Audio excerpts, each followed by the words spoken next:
Welcome to Flames of Knowledge, a CFSI podcast where we analyze federal policy, spotlight leadership, and tackle issues that matter to the fire and emergency services. Stay informed, stay engaged, and let's get to work. Welcome to Flames of Knowledge, a Congressional Fire Services Institute podcast which focuses on key issues facing the fire and emergency services. I am Emily Griffin, CFSI's Development Director, and today I am joined by Michaela Campbell, CFSI's Government Affairs Director, to discuss all things advocacy and government. What a year it's been so far in Congress. I know, and it's only July. Well, first, thanks, Emily, for letting me on the podcast. I appreciate it. Always excited to talk about government and advocacy and Congress and everything that's going on. The 119th Congress has really been putting us through our paces so far, and I'm sure I can speak for all of the government relations professionals and related folks when I say we are looking forward to the August recess. That is for sure. I bet. So what is the August recess and why is it important?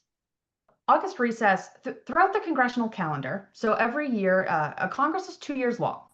And every year, Congress they put out a schedule for that year indicating when they plan to be in session. So in DC, considering legislation, working in committees, doing work on the House and Senate floors, and when they plan to have recess or state work periods is the other name. I know sometimes folks hear recess and they think it's like school, you're free, you're out playing. And certainly there are some members who might try to use that time to take a vacation or spend some time with their family, especially because they don't have to be in DC, so they're back in the states and districts at that point. But it is also called a state and district work period, and most of them have full calendars of meetings with folks back in the state and the district that they're trying to hear from, meet with, get on site while they're back. Because in DC, obviously, they can't necessarily be flying back and forth, so their options for seeing folks on the ground is limited to the weekends usually if they're able to travel back. But especially for members on the West Coast, the other side of the country,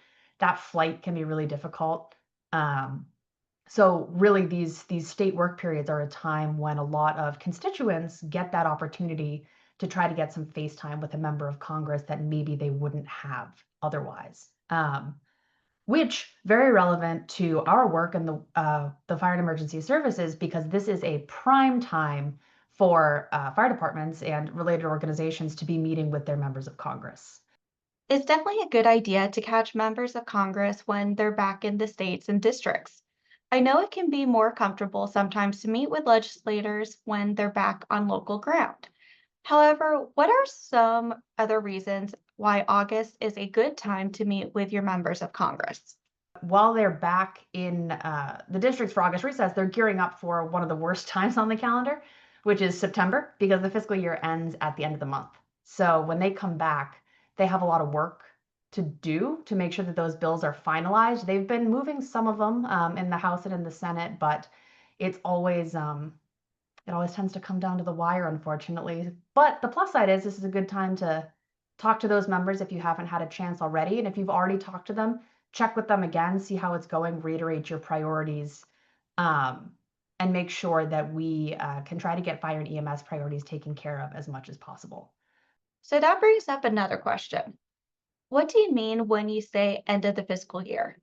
And what are we looking at for this fiscal year? That is always the question. If I had a magic 8 ball, maybe I would have the answer. But basically, what it's going to come down to most likely is the same number of choices that it kind of always comes down to, which is a short-term CR, a long-term CR, or passing the appropriations bills. And when I say CR, I'm talking about a continuing resolution, which basically takes the current fiscal year funding and just extends it for however long. If it's a short-term, it could be extending it for a month or two. So sometimes what we'll see is they'll pass a short-term CR in September into like November, December, and then that lets them have those year-end funding discussions that we hear so much about. A long-term CR would be if they just did the whole year from September to September. And even if they do a short-term CR into December, they could do another long-term CR for, 9 or 10 months into the following year to make sure that it's all taken care of. So it doesn't guarantee that we get appropriations bills. Why do we generally try to advocate for passing appropriations bills as opposed to CRs? The benefit in appropriations bills is that the House and Senate appropriations committees, they've got 12 subcommittees and they control funding for the executive agencies. Um, and it really gives them an annual way of looking at those agencies and their programs and saying, is this being done correctly? Is this being done in accordance with the will of Congress? And is this the level of money that we want provided for these agencies and programs in a given fiscal year? So sometimes they'll give more money, sometimes maybe they'll give a little less or adjust it to be in line with what the programs are looking at this year. And that's generally looked at as, frankly, a more responsible way of handling the funding by being a little bit more responsive to what's actually going on, whereas CRs are kind of that blunt instrument. They can make some changes, usually sometimes they're called anomalies, but it's hard to do them well enough to reach the level of specificity that most of us might want.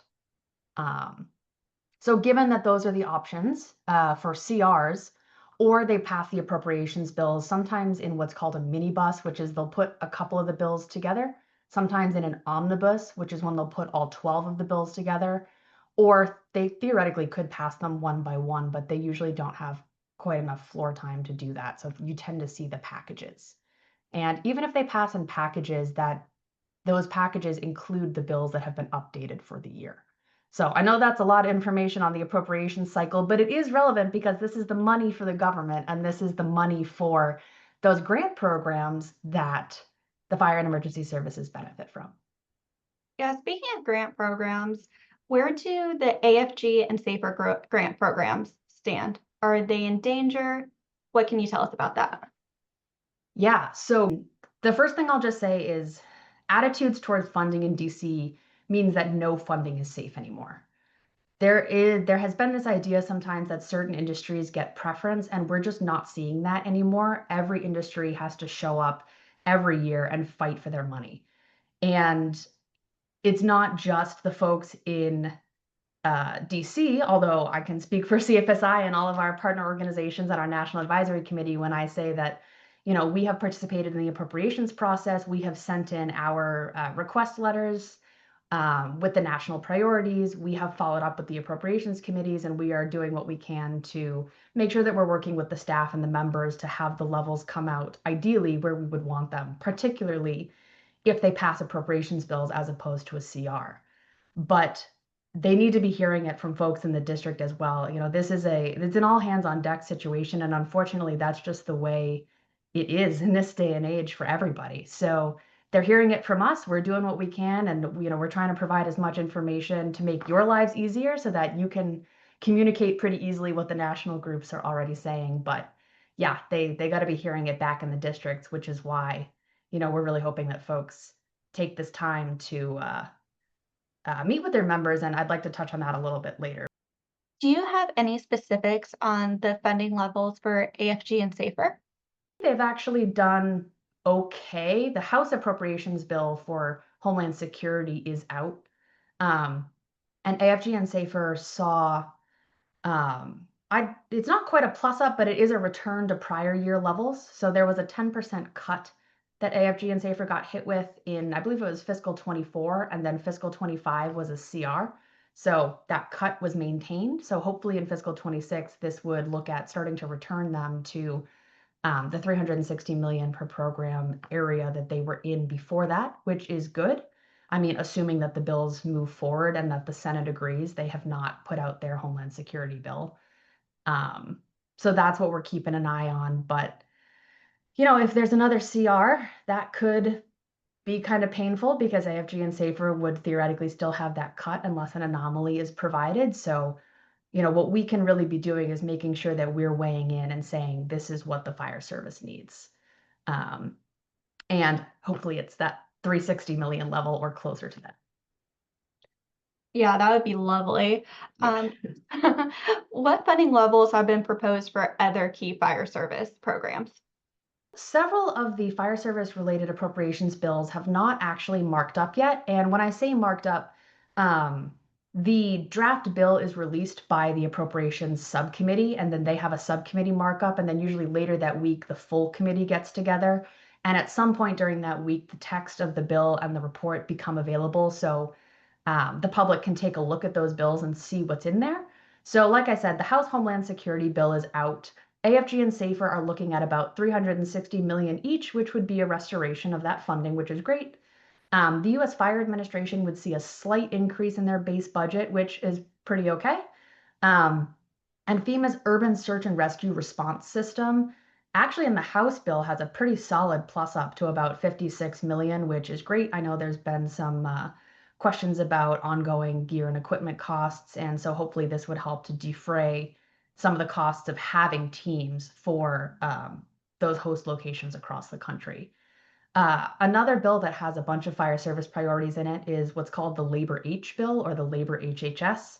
And that bill provides funding for the Department of Labor and also the Department of Health, in addition to others. But a couple of the things that we're interested in that bill would be the National Firefighter Registry for cancer, the Firefighter Fatality Investigation and Prevention Program, the National Personal Protective Laboratory, and a couple other issues. So, we sent in our request letters urging support for those programs, especially because folks might remember with the reductions in force, or the RIFs, a lot of those programs at NIOSH were almost killed off a couple months ago. And so I do want to take this moment to say a huge thank you to all of our NAC organizations, and also all the members of the Fire and Emergency Services that wrote letters urging for the NIOSH funding and personnel to be restored.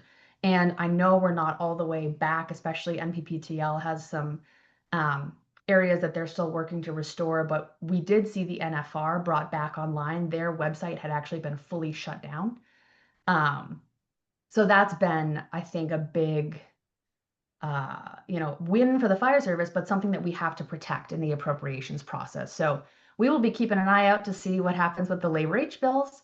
And we also have some priorities in a couple other bills, Interior, FSGG, and so far things have been looking all right, or they haven't been released yet. So it's going to be a busy September, because if they haven't been released yet, that means that the committees have not yet taken a look at and considered those bills. And that's the first step in bringing a bill towards the floor, which would be the first step in putting together a larger appropriations package. So it's going to be a busy September. It always is. But, not to harp on the theme, another reason why it's so great to have the chance to talk to members in August, because there's a lot that happens quickly in September, and ideally you want your voice to already be in their ear. That's a great reminder for our audience. So thank you, Michaela. Are there other fire service related bills that are currently active in Congress? Yeah, so thank you. I've been talking a lot about appropriations, which is a huge deal for us because that is the money.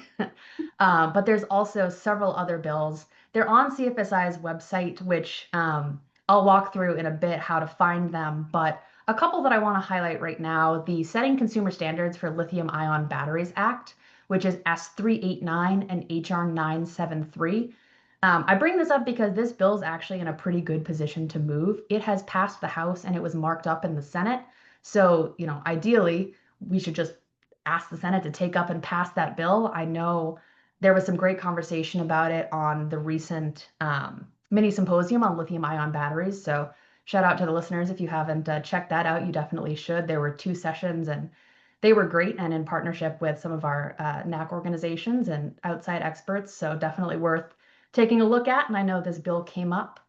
So yeah, we'd really like to see this get done. It requires the Consumer Product Safety Commission to to adopt a standard as a safety standard for micromobility devices, which is like e-bikes and e-scooters. And another bill I do want to flag is the Honoring Our Fallen Heroes Act, and that is HR 1269 and S237.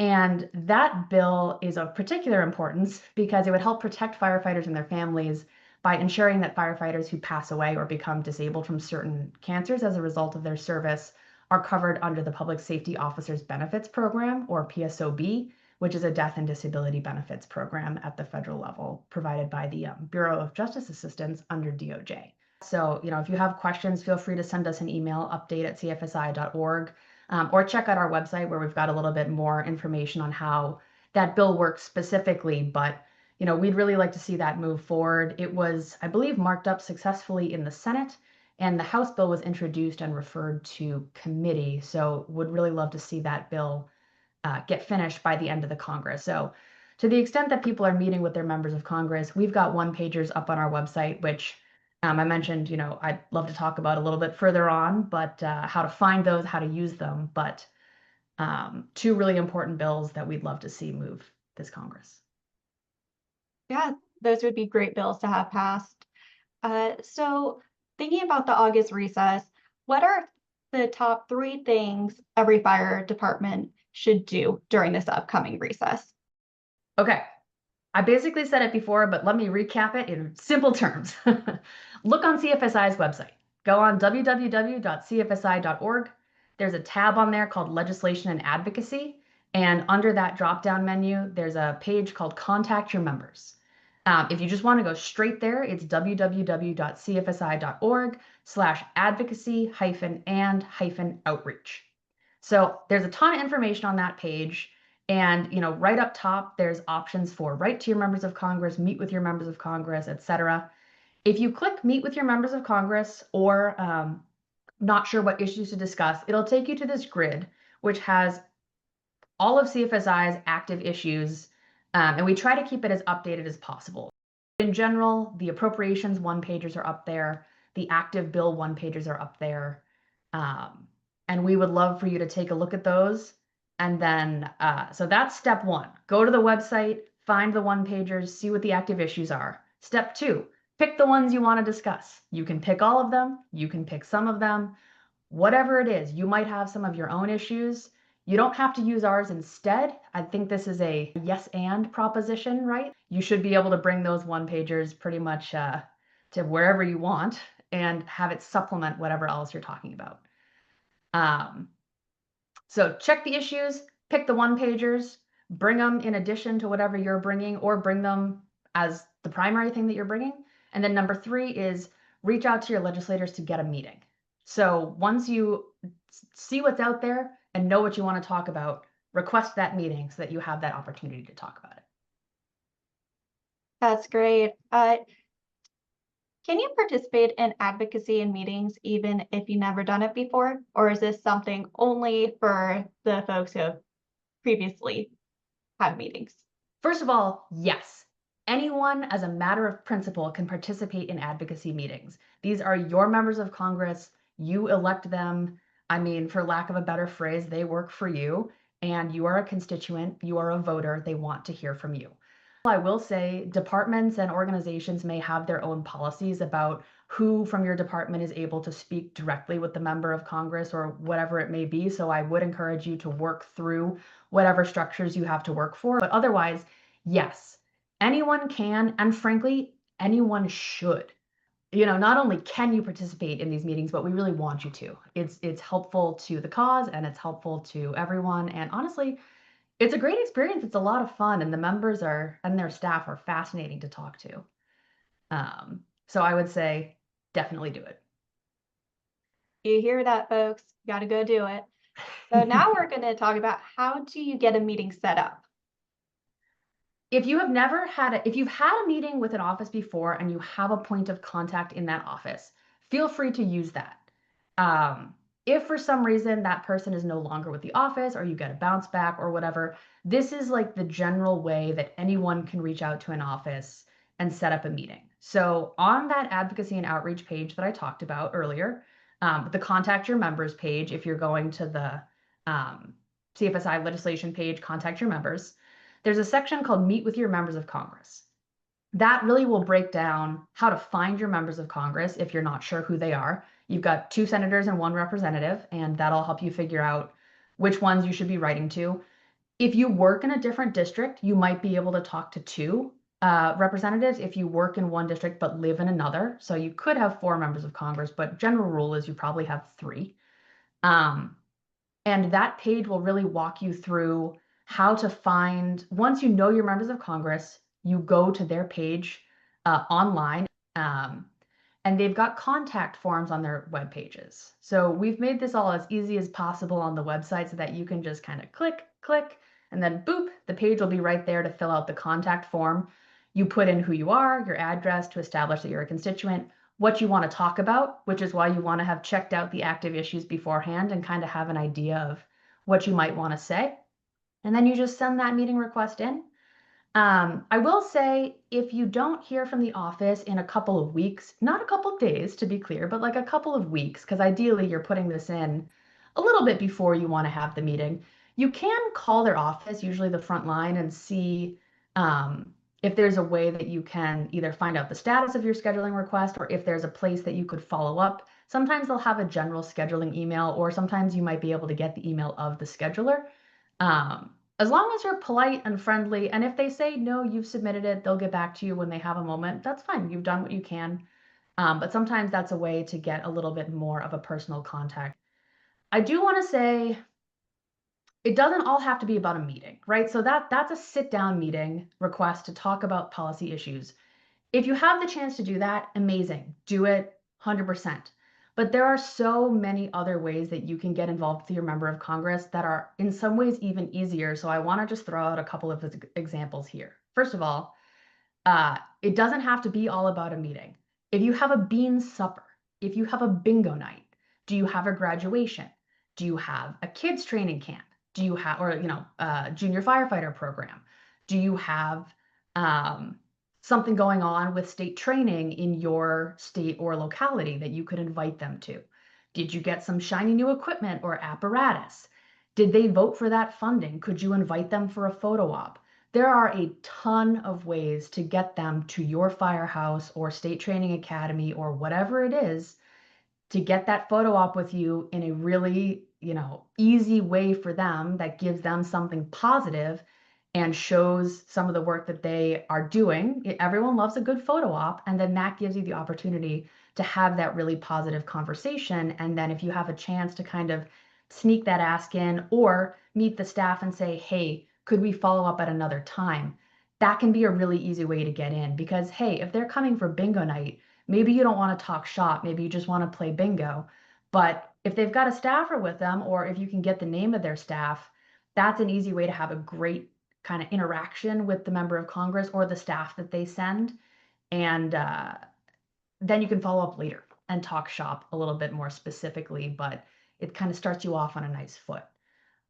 Should you always meet with the member of Congress, or can you also meet with staff? Staff are so important.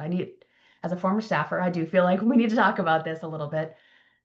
The staff are running the office. The member's name is on the door. If you have that relationship with them, that's incredible.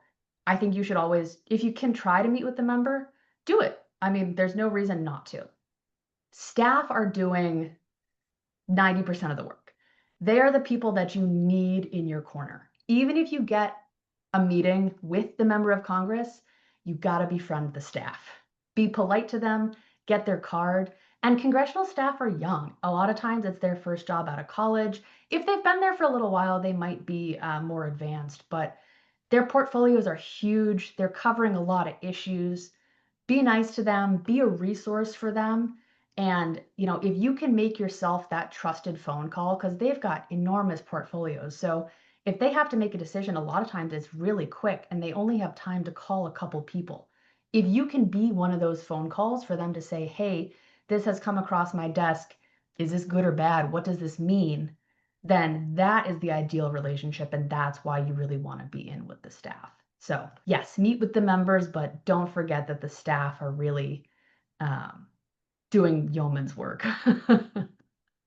And do you have any tips on how to prepare for a meeting? Yes. So in addition to using the one-pagers from CFSI's website, you also do need to review them, because when you get this meeting, if it's a sit-down meeting, you probably have no more than 15 minutes. If they're coming to an event, you might even have a little bit less time because their time is taken up scheduled by the event. So if you want to have that chit chat, you might have, 2 minutes of chit chat before you guys walk on stage. So you have to think about what type of interaction you're about to have with them, and figure out realistically how much time you're likely to have. You need to know what your ask is. Are you asking them to co-sponsor a bill? Are you asking them to support to or commit to a specific funding level? Have those written down on a little cheat card and not much else, because if there's one thing that you need to leave them with, it's the ask. It's very easy to get into a meeting and, hey, how are you? Oh my gosh, so great to see you. Thanks for coming in. And you're like, oh, it's so great to be here. I really want to talk to you today about AFG and SAFER. They're such important programs. They do a lot for the fire department. We actually got a grant. It was so helpful to us. And then the staff will say, or the member, wow, that's amazing. So glad that that worked out. So great to hear about your department. And then you say, oh, thank you. We were so excited. And they say, well, thank you so much for telling me that story and for coming in today. And you're out the door. But did you ask them anything? It's really easy to get distracted. So make sure you make the ask. And when you do it, be local. Tell your own story and use data. I was just at a nearest presentation, and the importance of data, I think we're hearing a lot about it in the fire service and across all industries, because this is how a lot of decisions are being made as we get, a little bit more technological as a society. It's data, and it's how you can present that data to tell a story, and more importantly, to tell your local story. Couple other quick hits, I would say: be bipartisan. It doesn't matter what party your member of Congress is in. It doesn't matter if they're in the majority or the minority party. The arc of government is pretty long, so it's always better to just try to know as many people as possible. The rule of thumb is usually make a friend before you need a friend, because if you're calling somebody that you don't know at the last second and it's a cold call and you're trying to get them to do something for you, I mean, I'm sure many of our listeners have been in that situation, and sometimes you might be able to do something or you might be motivated to do something, but other times you might just not have the time or the inclination, versus if it's somebody you might be able to remove some of those barriers a little bit more easily. And be consistent. Don't forget to follow up. Stay in touch and be deliberate. Plan ahead. We're about to enter August recess. If you put your requests in, they might have some time in the next couple of weeks, or time that frees up in their schedule. And then next year, make that part of your plan. Reach out in April, May, June, and try to set up that August recess visit and get it on the calendar, and make it just part of a recurring thing that you do. CFSI is usually early in the year. So this year was February. Next year it's March 18th, 19th. That's a great time to see your members of Congress at the beginning of the calendar year. August is a great time to follow up with them, because you've let enough time pass that things have happened. And now you can go in and check in with them right before that year-end funding fight starts in September. And then if there's something we really got to do at the end of the year, or something that we're trying to shove through, that's a perfect time to be staying in touch with your national organizations and kind of following up again from that August visit. Just to recap, Michaela hit on be concise, be local, be bipartisan, be consistent, and be deliberate. Now, as a former staffer, what was one common mistake you saw during a meeting or conversation with staffer or member of Congress? In the member of Congress meetings, people can get really caught up in chatting and they never make the ask. I think, and that goes for meetings with just the staff as well. For staff only meeting, I would say don't underestimate the staff. Promotion timelines in DC are really quick. You got to take people where they're at, but respect where they might be really quickly. And if you're rude in a meeting, or condescending, or oh, you're 23, what do you know? Well, that 23-year-old is, let's say they're an LC. So it's a legislative correspondent. So it's LC, LA, LD, chief of staff, member. They're within 5 rungs of the member of Congress. These offices are tiny.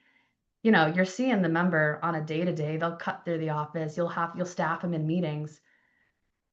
Don't get on their bad side, be polite to them and understand their role. And their role is to work as part of these members of Congress's policy structure and make sure that the member is supporting what they need to support. So help them do their jobs, be that resource for them, and treat them well. covering a lot of issues. Mile wide, inch deep gets tossed around a lot because these poor staff are covering so many issues. So if you can be that go-to, that relationship is going to be good for the staff and good for you. Very well said. On a slightly different note, could you talk a bit about the Congressional Fire Services Caucus, like how they help the fire service and how the fire service can help the caucus? Yeah, great question. So, yet another one pager on CFSI's website is the Join the Fire Caucus one pager. And we also have a Fire Caucus page on the website. So if you Google Congressional Fire Services Caucus CFSI, it'll pull right up. And you can search and see if your member of Congress is on the caucus. We've got about 200 members of Congress on the caucus. We have 8 co-chairs, 4 in the House, 4 in the Senate, 4 Democrat, 4 Republican, and the chairmanship rotates. So this year, or this Congress, these 2 years, is with Congressman Mike Bost from Illinois is in the chair seat. We really appreciate all of his work on behalf of the caucus and America's Fire and Emergency Services. But there's 535 members of Congress and there's only about 200 currently on the caucus. It's a pretty large caucus. 200 is not a shabby number, but there could always be more. But the best way to get them to join is to have folks from the state and district ask them. There's no fee to join. There's no dues. Anyone can do it. They just have to, there's a form on our website that they can fill out, or they can shoot an email to update@cfsi.org. But the point of being in a caucus is that it is in this case, an educational organization. So we will do, as the fire service, we will do briefings for the caucus on various issues. If there's legislation of importance, we will flag it for the caucus and those members and say, hey, the fire service supports this. Here's our one-pagers. Here's some information. This is why. If you have any questions, let us know. So these members are getting some additional information on the fire and emergency services. And them being in the caucus is a way for them to say, yes, I do support fire and emergency services. I support my local fire departments and fire and EMS organizations, and I'm going to take action to support them in the best ways that I can. So as you're having these meetings, if your members are not on the caucus, please ask them to join. And if they are on the caucus, that's a really easy entry line for you. Thanks so much for being on the fire caucus. Here's what I want to talk about today. We really appreciate it. Thanks so much for that information. Do you have any concluding thoughts or a message you would like to leave our listeners with? I do, actually. I've talked a lot. It's been a busy episode. I hope it's been informative for you. And if you have questions, please do reach out to update@cfsi.org. But the one thing I would like to leave you with is that you are the expert of your own story. When I say that anyone can advocate, I truly mean that, because advocacy is just education with intention, in my opinion. You are telling them your story, your department's story, and you are explaining to them how that story has led to the things that you're bringing. Hey, cancer is a problem in the fire service. That's why I want you to take a look at this PSOB bill, the Honoring Our Fallen Heroes Act. Hey, funding is so tight for local fire departments. That's why the AFG and SAFER grant programs are so important. And here's how they, impact my district. And you are the right person to tell that story. And there's no greater magic than that. I mean, we do like people to be prepared as much as possible. So practice what you want to say, but don't ever think that you don't have everything you need to be an advocate already in sharing your story. Well, I would like to thank you, Michaela, for joining me today on CFSI's Flames of Knowledge. Please remember to go to cfsi.org to find your member of Congress and schedule a meeting. Until next time, please stay safe, stay informed, stay engaged, and let's get to work.